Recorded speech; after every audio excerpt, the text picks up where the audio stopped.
লাগাতে হয়েছেন ব্যর্থ। নাইম শেখ যেন আছেন আগের মতোই, যে কারণে এশিয়া কাপের দলে যে থাকছেন না নাইম সেটা অনেকটাই নিশ্চিত। কিন্তু কে আসবেন তার বদলি হিসেবে এই মুহূর্তে অনেক আলোচনার মাঝে আছে হার্ড হিটার সাব্বির রহমানের নাম। বাংলাদেশের এই দলে যে সাব্বির হতে পারেন দারুণ পছন্দ, কিন্তু কেন, সেসব নিয়ে বিস্তারিত থাকছে প্রতিবেদন।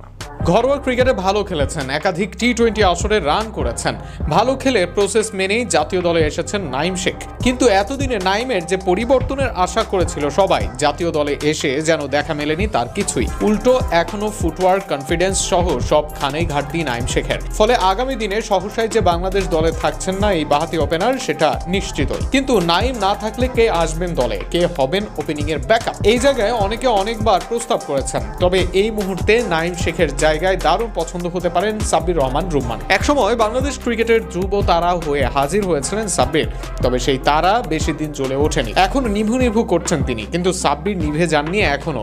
বাংলাদেশ ক্রিকেটে তার এখনো যে দেওয়ার আছে অনেক কিছুই। এর আগে দলে ফিরে ওপেনিং করেছেন সাব্বির।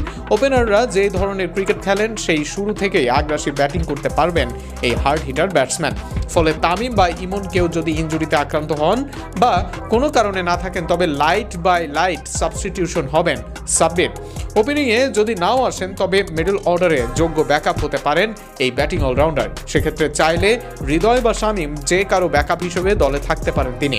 4, 5, 6 সবখানেই ব্যাট করতে পারেন সাব্বির, তাই মিডলেও সাব্বিরের অন্তর্ভুক্তি আলাদা শক্তি দিতে পারে। সাব্বির রহমান হয়তো প্রতিদিন ভালো করবেন না, কিন্তু যেদিন ভালো করবেন সেদিন একাই ম্যাচ ঘুরিয়ে দিতে পারবেন। বাংলাদেশ দলে এই মুহূর্তে দরকার গেম চেঞ্জার। তামিম ইমনদের সঙ্গে এই দায়িত্বটা পালন করতে পারেন সাব্বির রহমানও।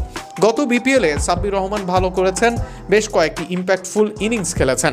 ফলে এখনও যে ফুরিয়ে যাননি তিনি সেটার প্রমাণ দিয়েছেন তিনি। এই মুহূর্তে টি-20 ক্রিকেটে বাংলাদেশ যেন ছক্কার ও ইন্টেন্টের বাংলাদেশ। সেই ছক্কার তালিকায় দেশের ছক্কার ফেরিওয়ালা সাব্বির হলে মন্দ হবে না বাংলাদেশ ক্রিকেটের জন্য।